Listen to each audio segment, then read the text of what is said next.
My childhood friend's mom slid an empty check across the counter. Please teach my son to fall in love. But we weren't even friends anymore. I pulled her to the side and slipped back the check, shaking my head. But before I could say no, she quickly explained. Liam got his first movie role. His big break after failing audition after audition, but now they want to replace him all because he can't do romantic scenes. I'm desperate and you're the only one I trust. She handed me the blank check again, but I just smiled and pushed it back. You were like a mom to me growing up, so of course I'll help, I said, not knowing just how much saying yes would end up hurting me. I knocked on the door of Liam's apartment after my shift, half hoping he wasn't home and that this entire thing was just a prank. I was nervous. Insanely nervous meeting him. The last time we'd spoken was high school, before he decided I wasn't cool enough to be beside him and acted like I didn't exist. He opened the door, looking exhausted, but gorgeous, which felt pretty unfair. Aren't you a sight for sore eyes? He said in a cold tone that didn't match the charming line. I felt every strand of hair on my arm stand up. Oh God, your mom was right. You do need help, I said. We sat on opposite sides of his couch like two grouchy grandparents while he explained the scene. A confession of love, a long look, then a kiss. Simple stuff that he somehow couldn't fake. So tell me, why can't you do it? He glanced at me with a pained expression. It reminds me of a time I was in love, he said softly. Well, what happened? I asked. He forced a smile that made my chest tight. Okay, let's just practice the lines and go from there, I said, thinking it was easy. It wasn't. For an hour, I listened to him painfully read the lines more robotically than Siri. After 2 hours, I lost it. Are you messing with me? I asked. Look, I'm happy to help, but can't you at least try? You still act like that guy from high school who's too cool to feel anything. He threw the script down. You don't know what I feel. Then don't tell me. Show me what you feel. Liam picked up the script, took a deep breath, and locked his eyes into mine with a different intensity. Suddenly, each line that came out was full of emotion and pain. I've loved you even before I knew what love was, he said in a voice that actually brought me to tears. He panicked, seeing the first tear drop down onto the script. Oh, sorry, I didn't mean to. That was amazing! You did it! I shouted with a grin, hugging him excitedly. He wrapped his arms around me tightly and whispered into my ear, Thank you. The next practice was pretty easy, just staring longingly at his co-star. The only problem was, every time we looked at each other, I burst out into nervous laughter. I just couldn't do it. So we took a break, hanging back until I remembered a question that had been eating at me for years. Liam? We were best friends, so why'd suddenly you throw me away? I asked softly. His face twisted into a sad expression. I didn't want to. I was 18 and stupid and terrified of how much I wanted you. So I ran. I felt my heart race. What about now? I asked. We stared at each other in silence, and in his eyes I saw the answer. The want, the regret, the years of misunderstandings between us. But it didn't erase what he did to me. How hurt I felt losing my friend. I smiled and got up. Let's stop here. Wait, he said, reaching out for my hand. I'm not practicing the kiss scene with you, I told him bluntly. He nodded, instead pressing his lips to the back of my hand. I won't force you. But tomorrow, at the next shoot, I'd like it if you were there. I feel like I can do this if I have you there. I bit my lip, every alarm in my head telling me to say no, to end things here, but I couldn't. I'll be there. On shoot day, he was perfect. Every take, flawless. Even the director applauded. All right, one more try but with a new angle, he instructed. I watched from behind the cameras, feeling my cheeks burn up each time Liam smiled at me. I'm only here to support as a friend, I reminded myself. It's good that you know, his manager said in a cold voice as she sat down beside me. Liam told me all about your sweet story. Childhood friends that found each other. A little too sweet if you ask me. She slipped her arms over my shoulder and pulled me close. If you care about him, you'll leave. Now, she whispered. What? I asked, shocked. You heard me. Young stars with hometown girlfriends never become successful. People like you hold him back. I watched Liam glowing on set. Finally the star he'd always wanted to be. And I knew she was right. I was almost at my car when Liam caught me. Hey, where are you going? I'm going home. My job here's done, I said with my back still turned to him. I thought about you during the scene. He stepped in front of me. We never did it. The kiss. My throat burned. No. He moved closer. All those years ago, I should have just kissed you instead of being a coward. Tears filled my eyes. Liam, don't. He cupped my face, leaning closer. I stepped back before his lips could touch mine and my hands pushed against his chest. I need to leave right now. Liam dropped his hands to his sides and his face twisted into something that looked like hurt, but he didn't argue or try again. I turned and walked fast toward my car without looking back, even though I could feel him watching me. My heart was pounding so hard I thought it might break through my ribs, and my hands shook when I tried to get my keys out of my pocket. I finally got the car door open and climbed inside and slammed it shut behind me. I sat there gripping the steering wheel for 20 minutes just trying to breathe normal again. My phone buzzed in the cup holder and I grabbed it without thinking. The text was from Liam and I almost didn't read it, but I couldn't help myself. He said he was sorry for pushing too far and asked if we could talk tomorrow.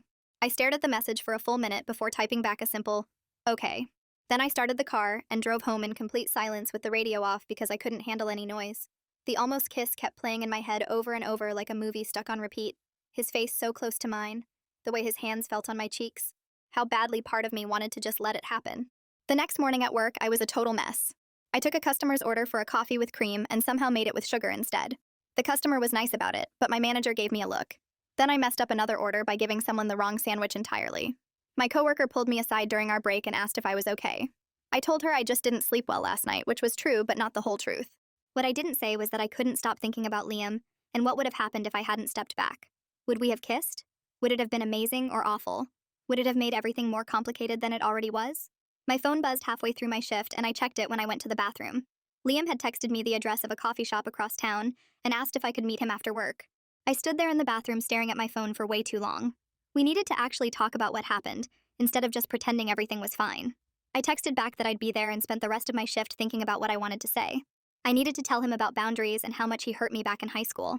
I practiced the words in my head while I made drinks and rang up customers. The coffee shop was quiet when I got there after my shift. Liam was already sitting at a corner table with 2 cups in front of him, and he stood up when he saw me walk in. We sat down across from each other, and the tension between us was so thick I could almost touch it. He pushed one of the cups toward me, and I wrapped my hands around it even though I wasn't thirsty. He started talking before I could say anything. He said he was genuinely sorry for trying to kiss me when I'd told him clearly that I wouldn't practice that scene.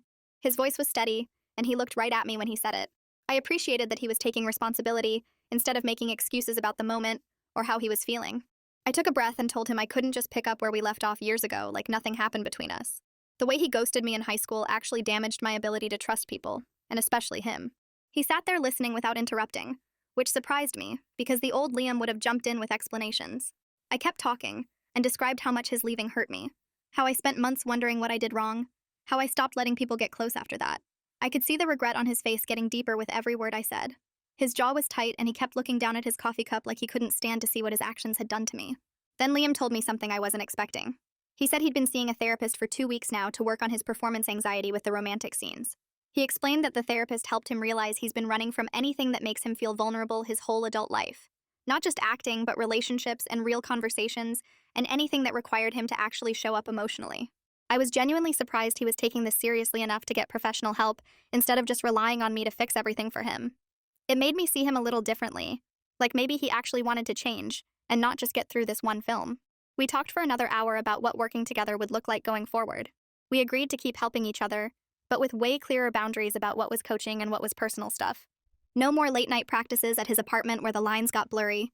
No more moments where helping him act turned into actual feelings developing between us. I felt relieved to have some structure even though a small part of me was disappointed we were pulling back. At least this way I knew what to expect, and could protect myself from getting hurt again.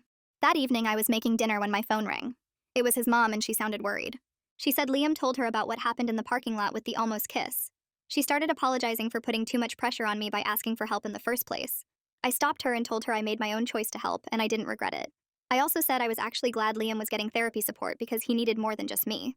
She was quiet for a second, and then thanked me for being honest with her and for still caring about her son, even after everything. The next practice session happened in a neutral rehearsal space the production company rented downtown. It was a big empty room with mirrors on one wall and folding chairs stacked in the corner. Way more professional and way less emotionally dangerous than being alone in his apartment. We worked on the staring scene using proper acting techniques like imagining specific memories to draw from and having clear objectives for what the character wants. Liam did the exercise where he pictured a moment from his past that made him feel the same way his character should feel. He stared at me during the practice, but it felt different this time, more controlled and less personal. I realized he was actually learning to separate his real feelings from the character's feelings, and that was real progress that didn't depend on whatever unresolved tension existed between us. We ran through the staring scene 3 more times and each one got better. Liam held my gaze for the full 30 seconds without breaking character or letting his real feelings show on his face. He blinked at the right moments and shifted his weight naturally, like the director had told him to do during the last shoot. I watched him transform into someone who could look at me without all the history sitting between us. The 4th run-through was so good, I actually forgot we were practicing and got lost in his performance. When he finished, I clapped and told him that was exactly what the camera needed to see. He smiled and grabbed his water bottle, looking more relaxed than I'd seen him in weeks. We were packing up our stuff when I heard footsteps echo across the empty rehearsal space. His manager stood in the doorway with her arms crossed, watching us with that same cold expression she'd worn at the film set. She walked over slowly, and I felt my stomach drop because I knew she was about to say something that would ruin the good mood. Liam greeted her, but she ignored him completely and focused on me instead. She waited until he stepped away to check his phone before pulling me toward the corner of the room. Her voice was quiet, but sharp when she said she was glad I was finally keeping appropriate distance from her client. I wanted to argue, but I just nodded because getting into it with her wasn't worth the energy. She kept talking about how professional boundaries were important for Liam's image and how mixing personal feelings with work was dangerous for his career. I nodded again and she seemed satisfied, turning to talk to Liam about his schedule for next week. I grabbed my bag and headed for the door, feeling her eyes on my back the whole way out. 2 days later, Liam texted me that the director wanted him back on set to film the confession scene with proper lighting. The message said I was allowed to come as his acting coach, but I had to stay behind the monitors with the crew. I agreed and showed up early to the studio lot, parking in the visitor section and walking past security with my guest pass. The set was busy with crew members adjusting lights and moving cameras into position. I found a spot behind the monitors where I could see everything but stay out of the way. Liam arrived 20 minutes later looking nervous but ready. He waved at me from across the set and I gave him a thumbs up. The director called for quiet and they started blocking the scene. Liam stood in his mark and ran through the lines with his co-star while the director made notes. Between takes, Liam kept glancing toward me and I made sure to give him encouraging signals without being obvious about it. His manager stood on the other side of the monitors, watching everything with her usual serious expression. The first take went well, and the director asked for another one with a different camera angle. Liam nailed it again and I felt proud watching him work. The crew reset for take 3 and I noticed his co-star looking over at me. She finished her scene and walked straight toward where I was standing. I tensed up expecting her to be cold or competitive, but she smiled warmly and introduced herself. She said Liam talks about me constantly, and she could tell I'd helped him break through whatever was blocking him before. Her kindness caught me off guard because I'd assumed she would see me as competition, or just another person in the way. We talked for a few minutes about acting techniques, and she mentioned how much Liam's performance had improved in the last few weeks. I thanked her and she squeezed my arm before heading back to set for the next take. The director called for one more run-through, and this time everything clicked perfectly. Liam delivered his lines with the exact emotion the scene needed, and his co-star matched his energy. When the director yelled cut, the whole crew started clapping. The director walked over to Liam and told him that was unusually efficient. Only 4 takes to get the scene wrapped. Liam looked exhausted, but his face showed how proud he felt. I stayed behind the monitors, but I felt proud too, knowing I'd helped him get to this point even though our personal situation was still complicated. The crew started breaking down the set and Liam came over to where I was standing. He thanked me quietly and I told him he did all the hard work himself. His manager appeared and reminded him about press interviews scheduled for later. I said goodbye and headed for my car, feeling good about how the day went.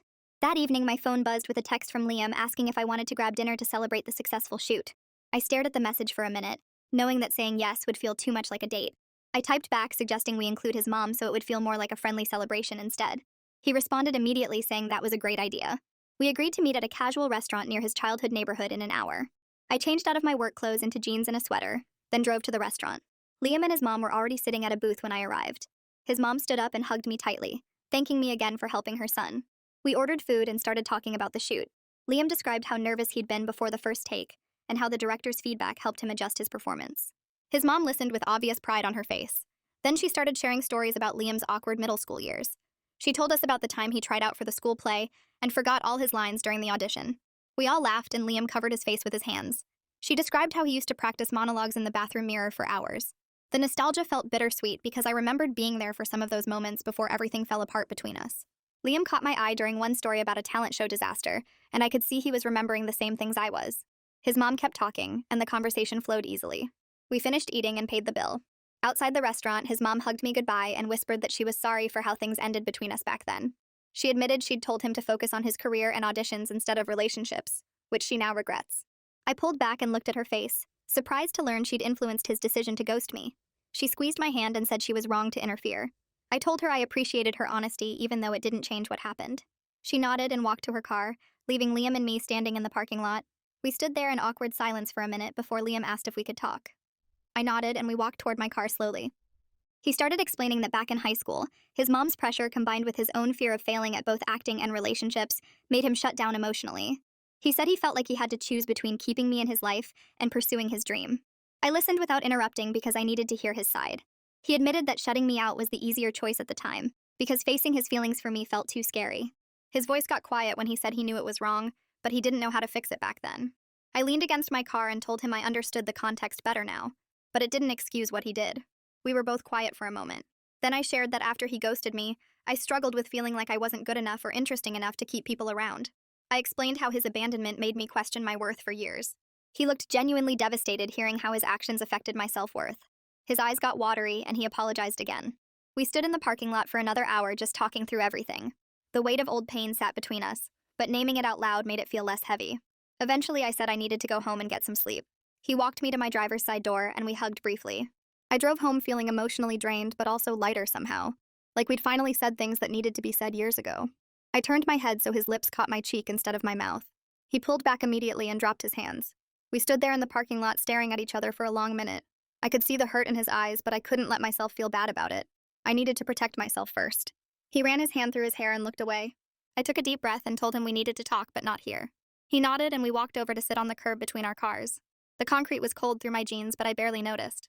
I told him I couldn't keep doing this, going back and forth between helping him and trying to protect my own feelings. He said he understood and that he was sorry for pushing. We sat in silence for a few minutes watching cars drive past. Finally, I said we both needed time to process everything separately before deciding what happens next. He agreed without arguing. I stood up and walked to my car. He stayed sitting on the curb looking defeated. I drove home with my windows down, letting the cold air keep me alert. My hands shook a little on the steering wheel. The drive took 20 minutes, and I spent the whole time replaying the conversation in my head. When I got home, I collapsed on my couch, still wearing my jacket. My apartment felt too quiet. I grabbed my phone to scroll through social media, but couldn't focus on anything. About an hour later, my phone buzzed with a text from Liam. It just said, "Thank you for being honest, even when it's hard." I stared at the message for a while before typing back that I appreciated him respecting my boundaries. Then I turned off my phone and went to bed, even though it was only 8:30. The next 2 weeks passed slowly. Liam and I barely texted except for a few quick check-ins. He was filming other scenes that didn't involve romance, so he didn't need my help.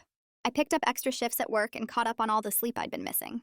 My boss pulled me aside one day and said I seemed more focused lately. I hadn't realized how distracted I'd been until she pointed it out. The Liam situation had been eating up so much of my mental energy without me even noticing. I spent my free time catching up with other friends I'd been neglecting. My coworker asked if I wanted to grab drinks after our shift, and I said yes for the first time in weeks. We went to a bar near work, and I told her a very edited version of what had been going on. She said it sounded complicated, and I laughed because that was the understatement of the year. Work felt easier when I wasn't constantly checking my phone or worrying about Liam's next practice session. I reorganized my entire apartment one weekend just to keep busy. I deep cleaned my kitchen and finally fixed the loose cabinet door that had been broken for months. My life felt more normal than it had in weeks. On a Tuesday evening, my phone buzzed with a text from Liam. He said his therapist wanted him to write a letter apologizing for how he treated me in high school. It wasn't meant to be sent, just a processing exercise. He asked if I'd be willing to read it when he was done because he valued my perspective. I sat on my couch staring at the message. Part of me wanted to say no and keep the distance we'd built, but I was curious about what he would say when he really thought through his actions. I texted back that I'd read it. He sent back a simple thank you. I wondered how long it would take him to write it. I didn't have to wonder long. A few days later, my phone dinged with an email notification. Liam had sent me a document titled Just Letter. I opened it on my laptop and saw it was 3 pages long. I made myself a cup of tea and settled into my reading chair. The letter started with him taking full responsibility for ghosting me in high school. He wrote about being 18 and stupid and scared of his own feelings. He described specific moments when he'd been cruel or cold to me. He talked about seeing me in the hallway and deliberately looking away. He wrote about the time I'd tried to talk to him at lunch, and he'd walked past me like I was invisible. Reading those details hurt because I remembered every single one of them. He didn't make any excuses or try to justify his behavior. He just owned what he'd done and how wrong it was. The second page got into his fear of failing at acting, and how he'd convinced himself he had to choose between his dreams and relationships. He wrote about his mom's pressure, and how he'd use that as an excuse to run away from anything that felt too real. The third page was about regret. He wrote that pushing me away was the biggest mistake of his life. He said he'd thought about me constantly over the years but was too ashamed to reach out. By the time I finished reading, I had tears running down my face. This was the acknowledgement I'd needed years ago but never got. I closed my laptop and just sat there crying for a while. It felt good to finally have him understand and admit what he'd done to me. The next day, I opened a blank document on my laptop and started writing my own letter. I didn't plan to send it to Liam yet. I just needed to get my thoughts out. I wrote about how his abandonment had shaped my relationships for years afterward. I described feeling like I wasn't good enough or interesting enough to keep people around. I wrote about the trust issues I'd developed and how hard it was to let people get close to me. I explained how every time someone pulled away even a little bit, I assumed they were about to ghost me completely. The letter ended up being 2 pages long. I saved it and closed my laptop, feeling emotionally exhausted. My friend who's studying to be a therapist had told me once that written processing can be more powerful than quick conversations. I was starting to understand what she meant. Getting everything down on paper made it feel more real somehow. A week later, I got an email from Liam's manager. The production schedule was ramping up again, and the director wanted Liam on set for the big kiss scene next week. She was asking if I'd be available for on-set coaching that day. Her tone was professional and polite, but I could tell she was only reaching out because the director specifically requested me. I stared at the email for a long time before responding.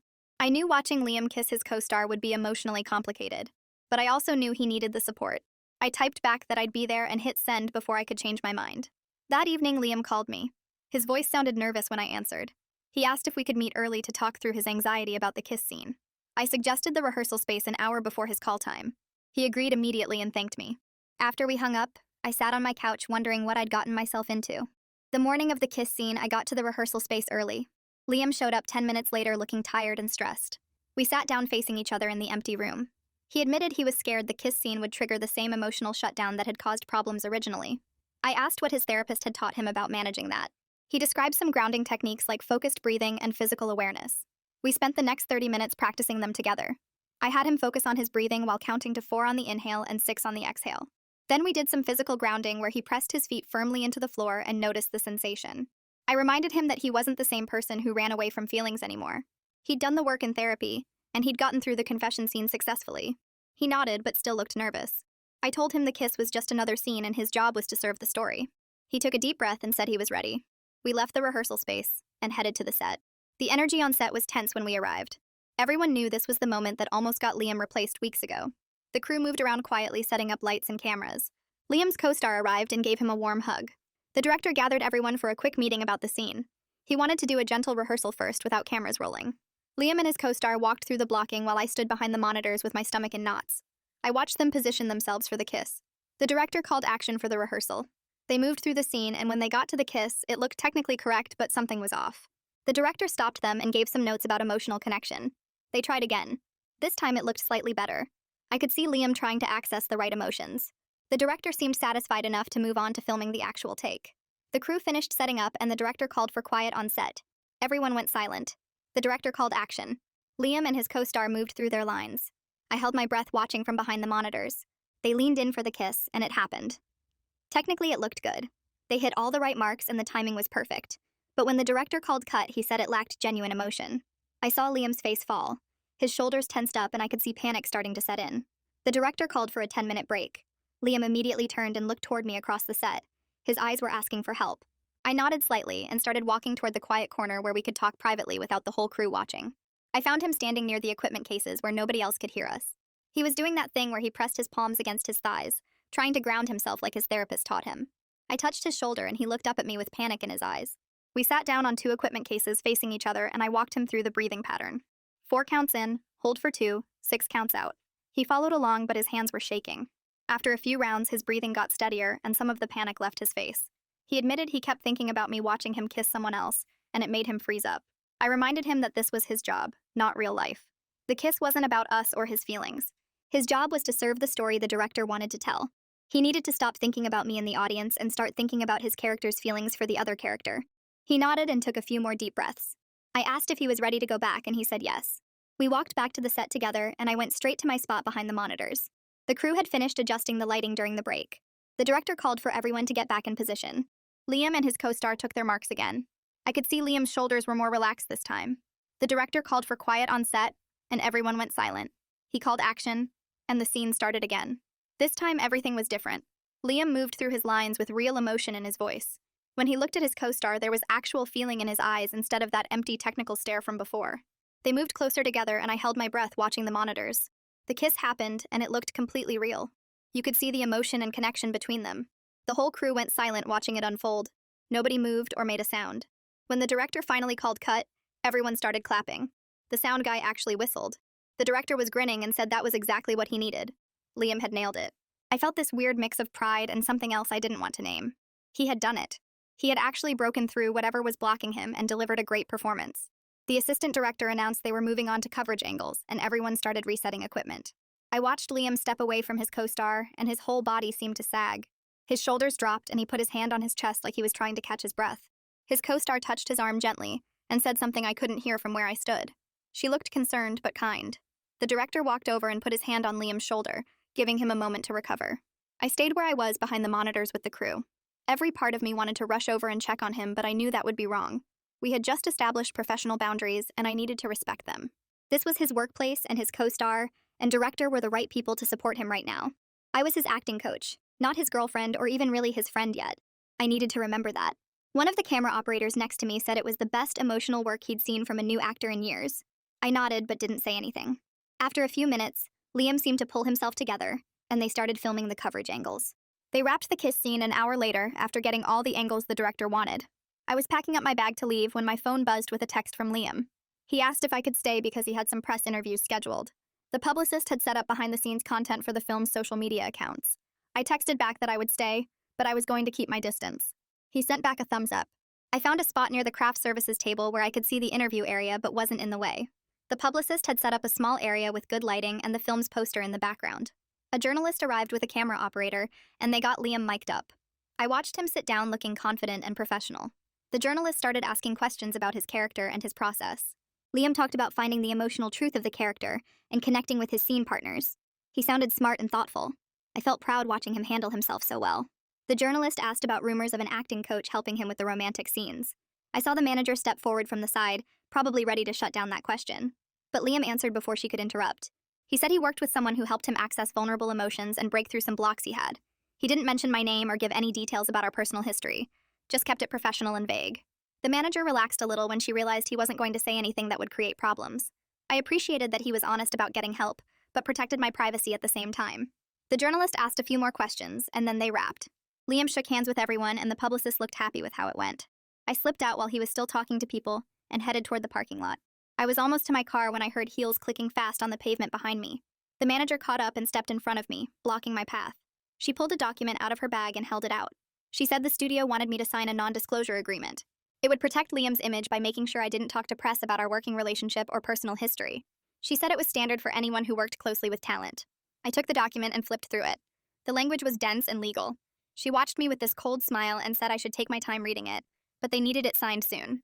I folded it and put it in my bag without saying anything. She told me to have a good evening and walked back toward the building. I sat in my car looking at the document on my passenger seat. Something about the whole thing felt wrong, like she was trying to erase me from his success story.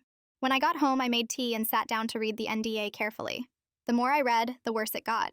It didn't just prevent me from talking to press. It said I couldn't mention knowing Liam at all. I couldn't talk about our friendship, our history, or even acknowledge that I helped him. It was way too broad. I grabbed my phone and texted Liam asking if he knew about this. 3 dots appeared immediately, and then my phone rang. He sounded angry when I answered. He said he had no idea his manager did this, and she went completely behind his back. I read him some of the language from the NDA, and he got even more upset.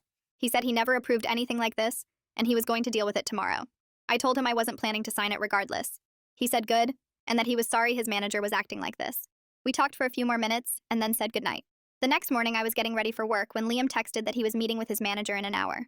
He sounded stressed. I told him good luck and went to my shift. Around noon, he texted that the meeting was done and he would fill me in later.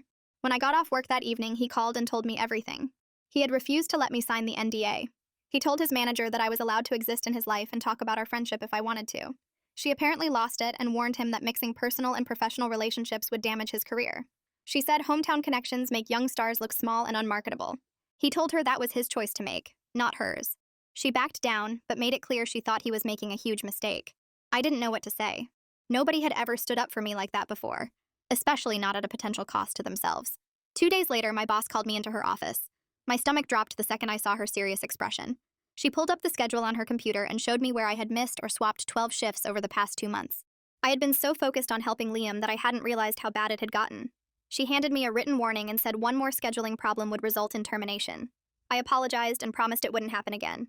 She said she hoped not because I was a good worker when I actually showed up. I left her office feeling sick. This whole situation with Liam was costing me my actual job, and I hadn't been paying attention.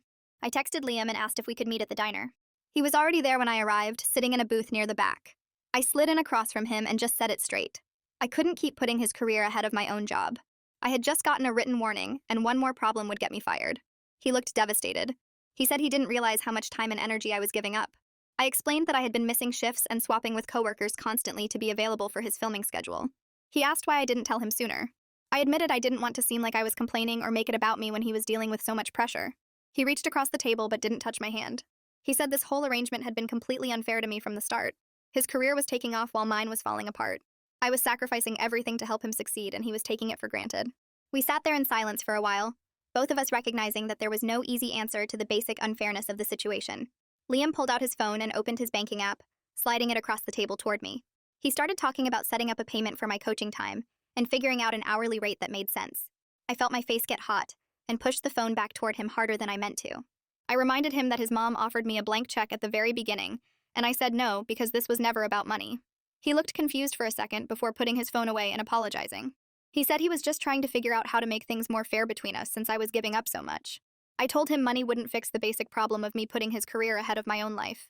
We sat there not talking for what felt like forever, both of us staring at our coffee cups instead of each other.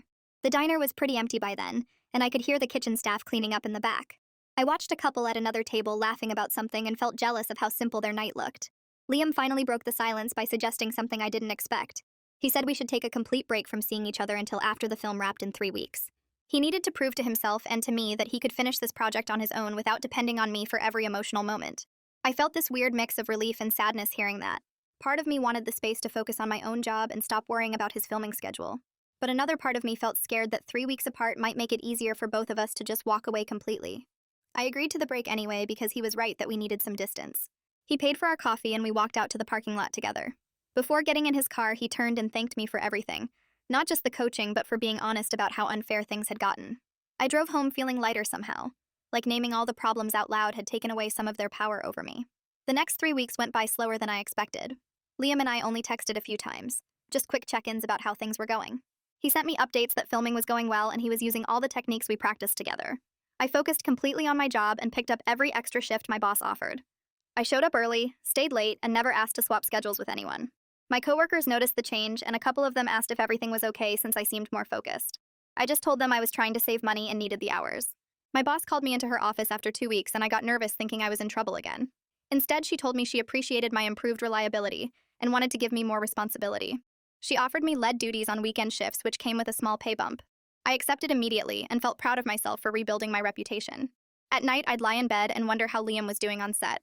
I'd pull up his last text and read it again, looking for hidden meanings in his simple updates about filming. Sometimes I'd start typing a longer message asking how he was really feeling, but then I'd delete it and put my phone down.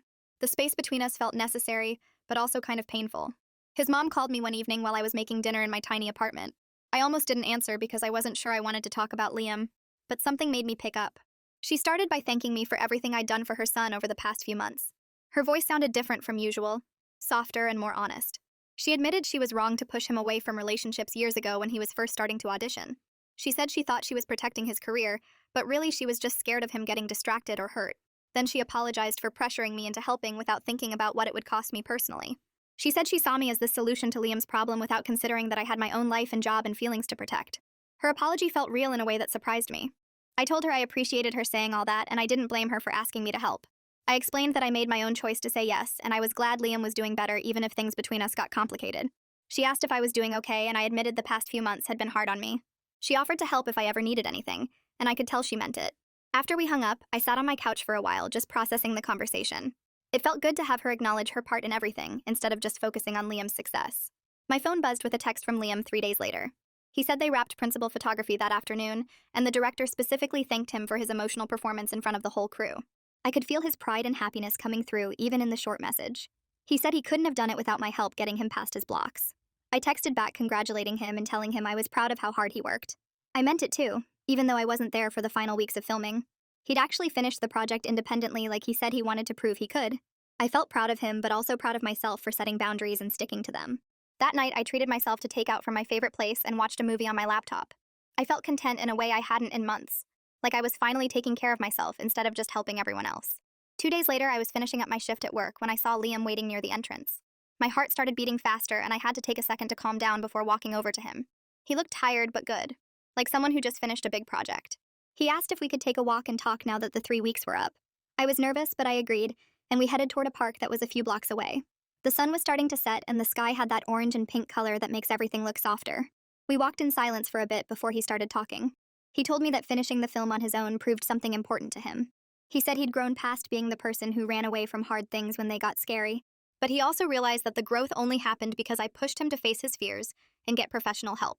He wanted to figure out if there was a way forward for us that didn't just repeat the old patterns from high school. I listened without interrupting and tried to really hear what he was saying instead of just reacting. I admitted that I'd been scared to let myself want anything with him because the hurt from before still lived somewhere in my chest. Every time things started feeling good between us, I'd remember how it felt when he ghosted me and acted like I didn't exist. But I also told him I could see that we were both different people now who were actively working on our problems. He was going to therapy and facing his anxiety instead of running from it. I was setting boundaries and protecting my own life instead of just going along with what other people needed. We stopped walking and sat down on a bench near a small pond. I said that any relationship between us needed to be slow and honest, and not dependent on whether his career was going well or badly. He agreed immediately, and said he didn't want to build something on just nostalgia or chemistry. We needed to actually know each other as adults, and figure out if we worked together in real life. We spent the next hour sitting on that bench establishing specific ground rules for moving forward. No secrets about how we were feeling, even if it was uncomfortable to share. Regular check-ins where we actually talked about whether things were working or if we needed to adjust. Maintaining our separate lives and careers so neither of us got lost in the other person's world. Both of us continuing therapy to work on our individual stuff. It felt less romantic than some movie moment where we'd just kiss and everything would be perfect. But it felt more real and more like something that could actually last. We were building something on honesty instead of just nostalgia or the chemistry that had always existed between us. When we finally got up from the bench, it was almost dark and the park lights were coming on. Liam walked me back to my car and we stood there for a minute, not quite sure how to say goodbye. He asked if I wanted to get coffee next week and start this whole thing properly. I said yes, and got in my car feeling nervous and hopeful at the same time. I watched him walk to his car in my rearview mirror and thought about how different this felt from every other time we'd tried to figure out what we were to each other. This time we were both showing up as real people with problems and boundaries, instead of just two kids who didn't know how to handle their feelings. The morning after our park conversation, I woke up to a text from Liam asking if I was free around noon. I agreed and spent my shift at work wondering what he wanted to talk about. When I got to his apartment, he looked nervous but determined. His phone rang almost immediately after I sat down and he glanced at the screen before looking at me. "It's my manager. Do you mind if I put her on speaker?" I shook my head and he answered the call. Her voice filled the room, all business and energy. She launched into plans for the press tour without even saying hello. The studio wanted to create buzz by pushing a romance story between Liam and his co-star. They'd do coordinated social media posts, attend events together, maybe do a few magazine interviews about their chemistry. She said it like it was already decided, like Liam just needed to show up and play along. I watched his face harden as she talked. "No," he said firmly. She paused for a second like she didn't understand the word. "What do you mean, no?" "This is standard publicity. Every young actor does this." Liam took a breath and I could see him choosing his words carefully. "I'm not doing fake dating for press. You need to find a different angle." The silence on the other end lasted long enough that I thought the call might have dropped. Then her voice came back sharper and colder than before. She said this kind of publicity could make the difference between a modest success and a real breakout role. The film was good, but it needed buzz to cut through all the other releases. A romance angle with his co-star would get people talking and buying tickets. She reminded him how hard he'd worked to get this role, and how many actors would kill for this opportunity. I felt sick listening to her lay out all the ways his career could suffer if he didn't play the game. But Liam stayed calm and repeated that he wasn't willing to lie about his personal life anymore. He'd spent years hiding his real feelings, and it had nearly destroyed his ability to do his job. He wasn't going back to that just for better press coverage. His manager's voice got tight and controlled. She warned him that this decision might cost him future opportunities. Directors and producers liked actors who understood the business side of things. But Liam thanked her for her concern and said he'd take that risk. After another long pause, she said fine with obvious frustration and hung up. Liam set his phone down and looked at me with this expression that was half scared and half proud. I told him that took guts, and he said he hoped it wasn't stupid. A few days later, he texted me that the production company had pivoted their strategy. Instead of the romance angle, they were promoting him as an underdog actor who overcame performance anxiety to land his first major role. The press materials focused on his dedication to his craft and emotional honesty as a performer. It wasn't as flashy as a fake relationship storyline, but it was true. Liam seemed relieved when he told me about it, like he'd been holding his breath waiting to see if standing up for himself would blow up his career. Over the next few months, we fell into a routine that felt completely different from high school. Every Tuesday after my morning shift, we met at the same coffee shop halfway between our places. We'd sit at the corner table by the window and talk about regular life stuff. He told me about auditions and script readings. I told him about difficult customers and my coworker who kept trying to set me up with her nephew. We shared details about our separate lives instead of getting lost in each other's worlds. The attraction was still there, obvious in the way we'd catch each other staring, or how our knees would touch under the table. But we were both serious about taking things slow. We needed to actually know each other as adults instead of just running on nostalgia and chemistry. Some weeks, the coffee dates felt easy and natural. Other weeks, they felt awkward, like we were still figuring out how to be around each other. But we kept showing up every Tuesday, which felt important somehow. At work, my boss called me into her office one morning and I thought I was in trouble again. Instead, she said she'd noticed my improved reliability over the past few months. I hadn't missed a shift or shown up late since that written warning. She offered me a promotion to shift supervisor with a small raise. It wasn't a huge amount of money, but it meant I'd have more responsibility and better hours. I accepted immediately and felt this surge of pride that had nothing to do with Liam or his career. This was mine. I'd rebuilt my professional reputation by showing up consistently and doing good work. I texted Liam about the promotion and he sent back a string of celebration emojis that made me laugh. That evening, he showed up at my apartment with cheap champagne and takeout to celebrate. We sat on my couch eating noodles and talking about how weird it felt to be adults with actual jobs and responsibilities.